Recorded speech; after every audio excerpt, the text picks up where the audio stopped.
John chapter 2, verse 1 through 11. On the third day, a wedding took place at Cana in Galilee. Jesus' mother was there, and Jesus and his disciples had also been invited to the wedding. When the wine was gone, Jesus' mother said to him, "They have no more wine." "Woman, why do you involve me?" Jesus replied. "My hour has not come yet." His mother said to the servants, "Do whatever he tells you." Nearby stood 6 stone water jars, the kind used by the Jews for ceremonial washing, each holding from 20 to 30 gallons. Jesus said to the servants, "Fill the jars with water," so they filled them to the brim. Then he told them, "Now draw some out and take it to the master of the banquet." They did so, and the master of the banquet tasted the water that had been turned into wine. He did not realize where it had come from, though the servants who had drawn the water knew. Then he called the bridegroom aside and said, "Everyone, bring out the choice wine first, and the cheaper wine after. The guests have had too much to drink, but you have saved the best till now." What Jesus did here in Cana of Galilee was the first of the signs through which he revealed his glory, and his disciples believed him. What is your favorite crazy Bible story? Water to wine? I sound really loud. Am I really loud? There we go. I always like to turn Libby down a bit. Okay, participation time. Favorite just crazy Bible story where you feel like, is that really in the Bible? Talking donkey. That's one of my favorites. That's like, come on. Swallow that fish. Guy must have stunk. Yes, I knew one of my kids would say that. Look that one out. Don't call anyone bold. It's another sermon for another day. Forgot. Yeah, I know. It's the pressure. That's it. That's all you got. Red Sea? Elmer? Separate stories. Mark, he's got the pastor on that one. David and Samson. Okay, go again.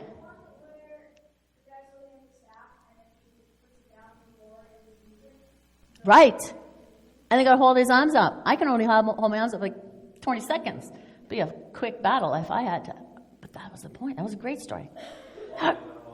Walking on water. Anyone tried? Anyone succeeded? No. No one's going to admit, yeah, I tried. Okay. The strange God stories still happen. Right? The Bible's full of them. You've all got your favorite, and a bunch of you got ones you didn't say.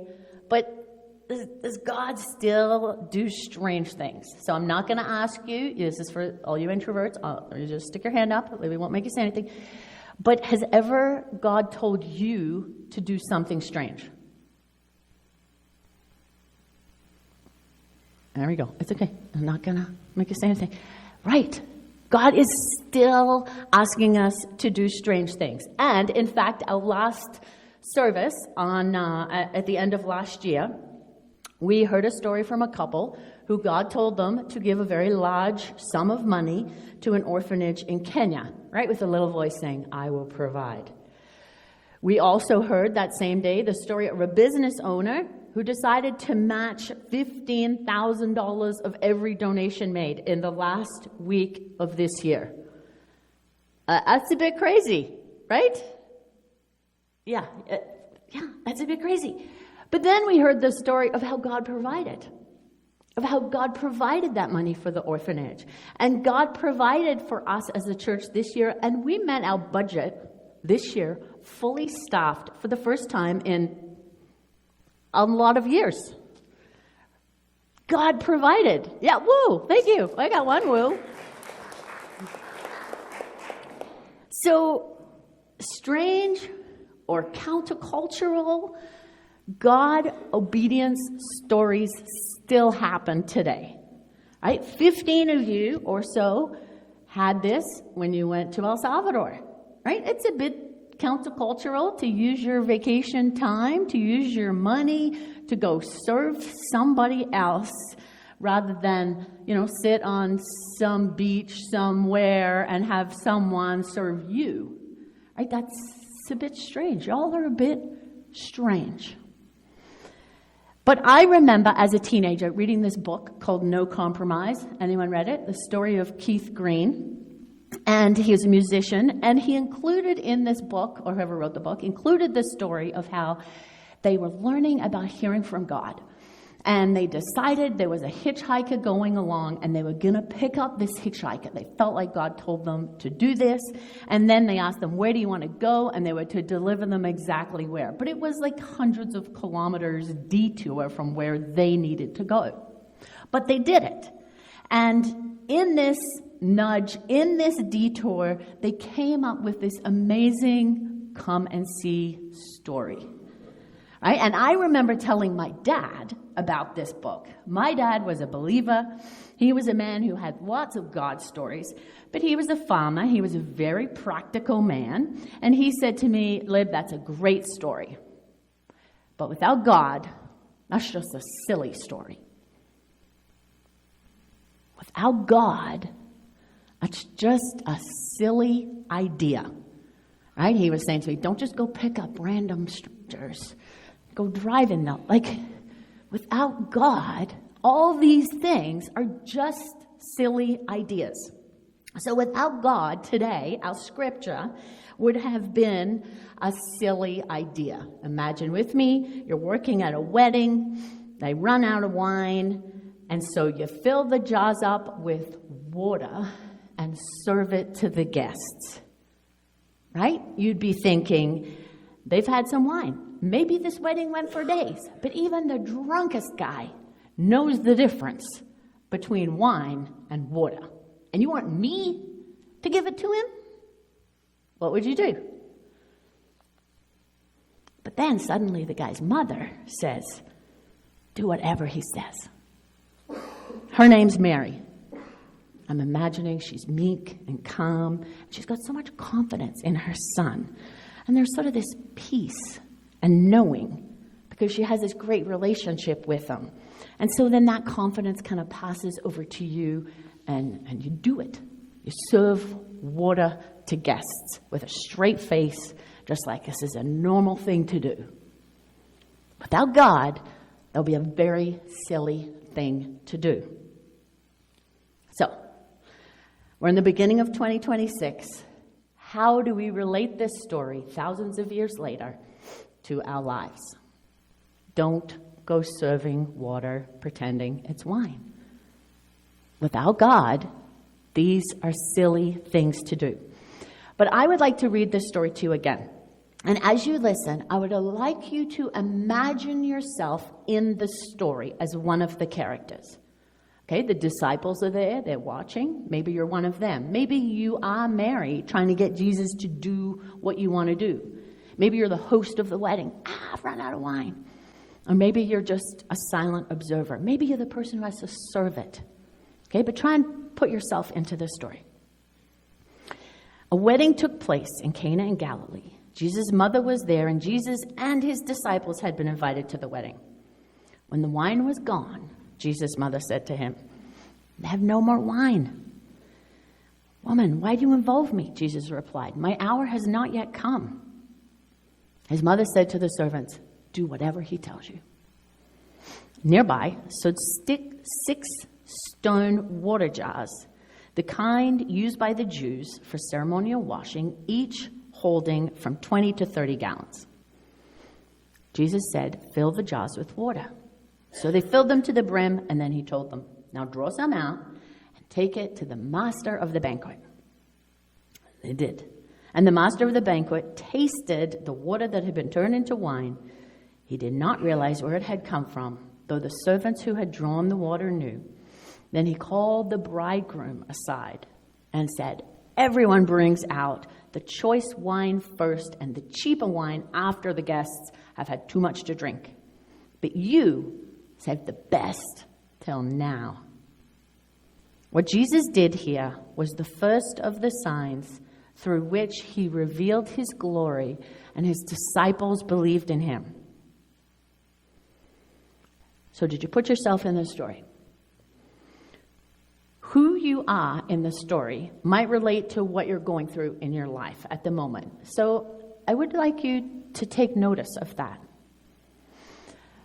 But with that, I want you to know that the main point of the story is in the last verse, 11. What Jesus did here was the first of the signs through which he revealed his glory, and his disciples believed in him.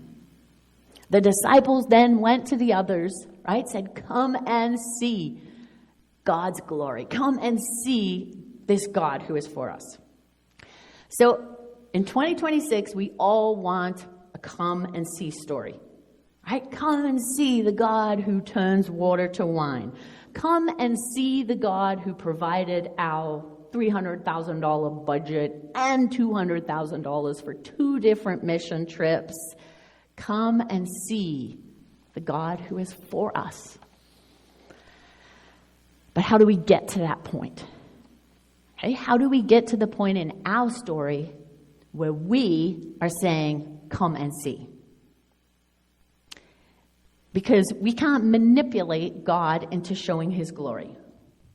We can't persuade God into showing his glory by being good people. We can't beg God into it. We can't be like the prophets of Baal who prayed all day, cut themselves, begging their God to act. We probably all have a way that we have tried. We've tried to get God to do what we want, when we want it, for his glory. But if we truly assess this, any request where we are begging or manipulating or behaving well just to try and get God to act is really an act of selfishness, albeit disguised as prayer. So what preludes come and see? If I can't beg, I can't be on my best behavior, how do I get this come and see moment? So what happens in the story before the come and see moment? Do we know? Maybe this is the part in the story where you are. Maybe you're before that moment, and maybe hearing the goodness of God in other people's stories just makes you jealous or angry because you can't see how you could ever get God to do something for you. Maybe you desperately want to have a come and see story, but you just don't know how it happens. You've read it in the Bible, but you just haven't seen it here. So in order to get to that point, there is a slight but massive shift that we need to make. We need to stop making the story about us and allow the story to be about him. We're not the center of the story. We're not the center of our life.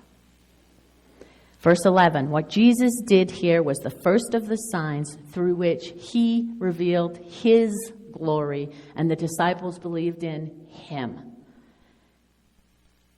So today, it's often called the water to wine story.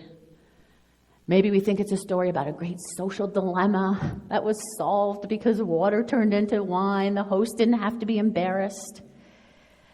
But that's not the story. The story is about God revealing his glory and his disciples believing in him. The story isn't about wine. The story is never about earthly problems. The story is always about God's glory being revealed. So I'd like to read just the first little part of the story again.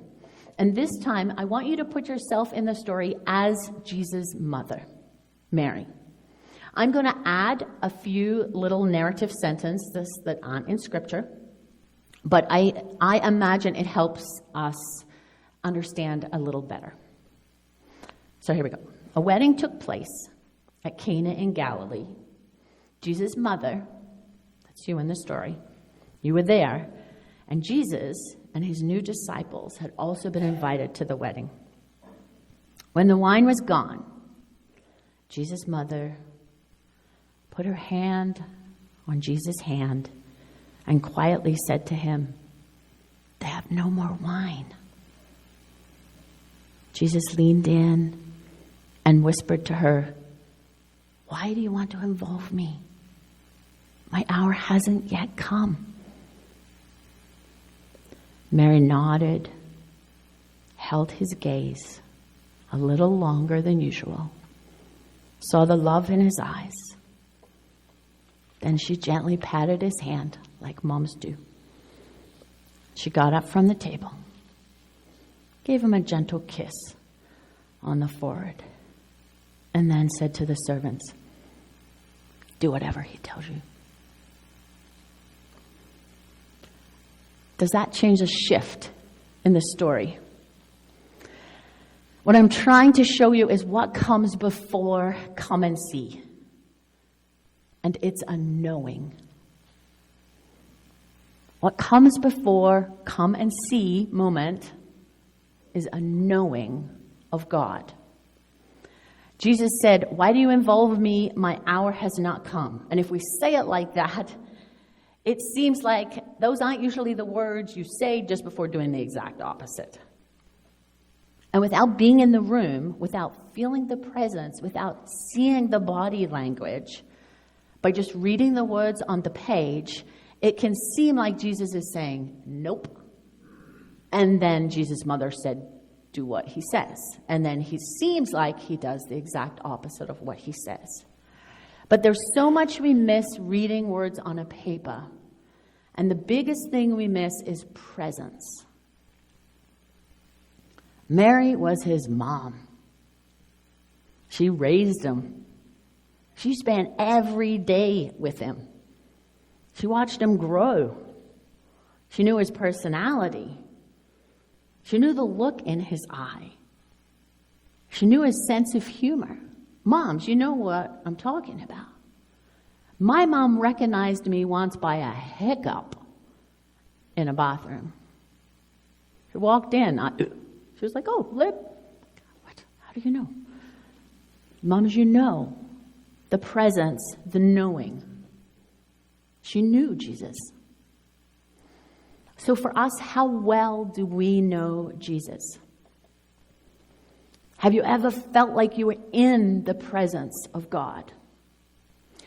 And it's from this place of knowing that Jesus' mother could feel that presence in that moment and then say, "Do whatever he says," even though Jesus said his hour hasn't come. She just knew. She knew his character, his compassion, the look in his eye. Maybe it wasn't the look in his eye. Maybe it was just that presence. That sense you get by being in the presence of somebody. We have been in the era of Zoom meetings, right? Online video calls. And we all hoped they would die with the pandemic, but they didn't because they're kind of practical. But the one thing on a video call we don't get is presence, right? We can see someone, we can hear someone, but there's no presence. Presence allows you to know someone just by being in the same room, by sensing their emotions. It's the presence of God that we want to be before that come and see moment. We're traveling through the book of John for a while, and later in John 15, we're going to hear Jesus say, "I am the vine, and you are the branches. He who abides in me will bear much fruit." Abiding is not a term we really use these days, but it's a word that is deeper than being a friend. It's deeper than having read about or going to someone's house occasionally. Abiding is a term that Jesus' new disciples hadn't even experienced yet. Abiding is sitting together in silence. It's recognizing small cues that can mean so much. Abiding is the sense of his mother Mary living in the same house for 30 years. So to relate this directly to us, in order to get to the come and see moment that we are praying for, we have to abide. We have to be in the presence of God. We need to know him like a mother knows a son. We need to know him as well as a branch into a tree. And this is countercultural. In my late teens, I had a friend ask me, Libby, aren't you overdoing it with the whole Jesus thing? And she was a Christian. She was happy to go to church, happy to go to youth group, but any more than that, it was just a bit strange. It was countercultural. And I would say now what I said to her then. I don't think you can overdo it with Jesus. You cannot spend too much time with him. You cannot praise him too much. You cannot read too much about him, journal too much with him, talk to him too much. He is, or can be, your very best friend. Proverbs 18:24 says, there's a friend who sticks closer than a brother. Brothers fight. Why would we use this example, right? Because brothers abide in the same house. They grow up together. They share clothes and food and toys, sometimes even underwear. Brothers are best friends forever, and yet there is a friend that sticks closer than a brother. A brother will come to your rescue. A brother will fight your battles. And a brother will tell you the truth when nobody else will. And there's a friend who sticks closer than a brother. Abide with him. Abide means being real. When you abide with somebody, you see them outside of this Sunday best. You see them at their pre-coffee morning worst. You see them at their scared, at their vulnerable. And abiding with God is the vulnerability to show him these things. He can see them anyway. But abiding is not trying to hide. It's knowing you're loved no matter what. Abiding with someone is trusting them with your possessions, with your money, with your vulnerabilities, with your insecurities. Do you want to abide with God in this way? And maybe you don't. Maybe you're like my friend, and you just like to keep God at arm's length. Maybe you don't want to trust him with your possessions and your health and your money. But this year, I would like to challenge you to go into a deeper level of intimacy with God. If your relationship with God this year is the same as it was last year, then I suggest you try something new. Abide with God like he lived in your house. Abide with God like he's the only friend you have. But no, he's the only friend you have that owns everything in the world, cares so deeply for you, and has just got nothing on his schedule than to wait for you to initiate a conversation. So give him the best of your day. Give him 10% of your day. Spend time in his word every day. Listen to his words as you drive, in the car, abiding. Have a conversation with him. Talk. Listen. Abide. Feel his presence.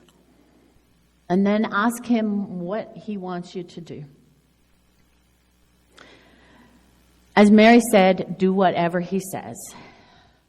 My hope this year is that we will, after that moment in his presence, do whatever he says. And then we will go to our friends and say, come and see. Come and see God's glory. Come and see the God who is for us. And when you've had those moments, we also want to hear them. We want to hear the stories. Because like the disciples, after seeing signs through which God reveals his glory, we, like the disciples, will believe. It will increase our faith. We will be stronger followers, abiding, not distant followers. Abiding is trusting somebody so deeply.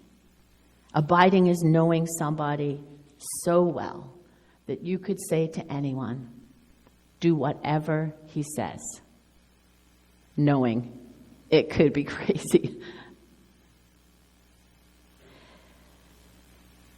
God is still wanting to reveal his glory. Come and see stories aren't just for the Bible. They're for today. We have seen them in our congregation, and God is still alive and active, waiting for us. We're going to move into our closing song, which is, I Surrender All. The words say, all to him I freely give. I will ever trust and love him, and in his presence daily live.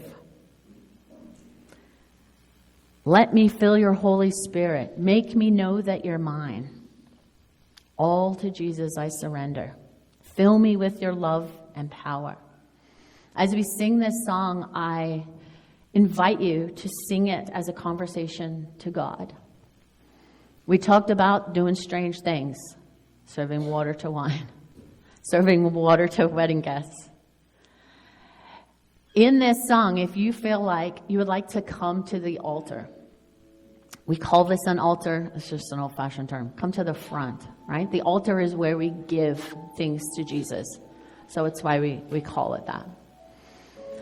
If the strange thing that God is doing, it says, go to the front. Why, God? That's strange. That's so weird. What does it do? It just shows that you're obedient. It just shows that you're willing to do this crazy thing in front of a safe family. So that when I ask you, hey, take this goblet of water, go give it to that guy, you're like, God, this is crazy. You felt that feeling before. That feeling of like, I'm super scared. This is a silly thing to do without you, God. And if you don't show up, I'm going to look real silly. Welcome to life as a pastor. This is my day. If God doesn't show up, we got nothing, people. Nothing. But he does show up because we're already there with him.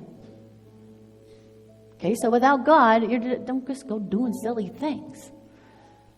But in his presence, when you feel that silly idea, give this money, go see that person, go bring them a gift, go put your hand on them and pray for them. God, I don't even know them. I know, God says, but I do. Then the water turns into wine. Then God's presence shows up. Then we have that moment later where we go home. Guess what happened at church today? What? God showed up.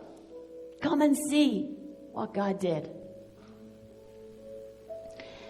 You might be at the stage where you're like, Libby, I want to go to the altar. Like, I want to go. I want to have that, but I don't really want it yet. And that's okay. Give that to God. God, I want to go to the altar, but I can't yet.